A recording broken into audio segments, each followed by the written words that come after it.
हमारे घरों में पानी मौजूद है। साहबा के पास पानी की मुश्किलें होती थी, वो दूर दूर का सफर करते थे तहारत के लिए, फिर उसके बाद वहां से मस्जिदों का सफर करते थे।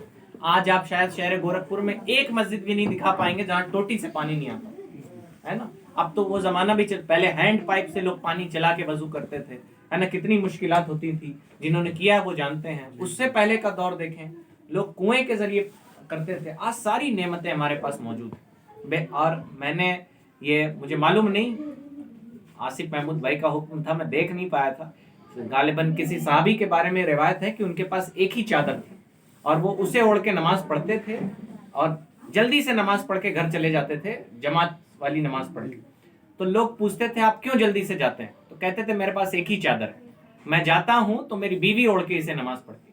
आज हमारे पास कपड़ों की भरमार नहीं है, तो हमारी ये बहुत अजीम जिम्मेदारी है कि इतनी बड़ी बड़ी नेमतें जो अल्लाह ने हमें अता कर रखी हैं, और जनाब इस ज़माने में तो सर पे छत होना ये भी कमाल की बात है। इस ज़माने में आपका पेट भरा हुआ है, ये भी कमाल की बात है। हमारे असलाफ ने तो अपने पेट पे पत्थर बांधे, और हमारे पास भी इतना जज्बा होना चाहिए कि पेट पे पत्थर बांध के भी हम नमाजें पढ़ें। हमारे सरों पे छत ना हो फिर भी हम नमाजें पढ़ें। लेकिन आज अल्लाह का शुक्र है कि हमारे सरों पे छत है, हम माशरे में इज्जत की ज़िंदगी गुजारते हैं, हमारे पास बेहतरीन लिबास हैं। फिर भी अगर हम अल्लाह का शुक्र अदा ना करें बशक्ल नमाज, तो ये निहायत बुरी बात है। और आप कुछ भी कर लें, याद रखें, आप कितना फातिहा करा लें, कितने दुरूद पढ़ लें, अगर फ़र्ज नमाज नहीं अदा करते तो अल्लाह ताला नफल आमाल को कबूल नहीं फरमाता, है ना। हमारे सिलसिले के अजीम बुजुर्ग गुजरे हैं मुजद्दिद अल्फसानी, उनके कौल का मफहूम है कि 1000 चिल्ले एक तरफ और एक फ़र्ज नमाज एक तरफ। यानी कोई कितने चिल्ले का मतलब समझते हैं, सारी सारी रात जग के कुरान की इबादत करनी होती है ना। एक रात में एक कुरान पढ़ना होता है, मुश्किलात मुजाहिदात कराए जाते हैं और मुश्किलात होती हैं। चिल्ले ऐसे आसान नहीं होते कि बैठ के अल्लाह अल्लाह कर रहे हैं, मुश्किल होते हैं। फरमाया 1000 चिल्ले एक तरफ, एक फ़र्ज नमाज में जो सवाब है वो 1000 चिल्लों में नहीं है।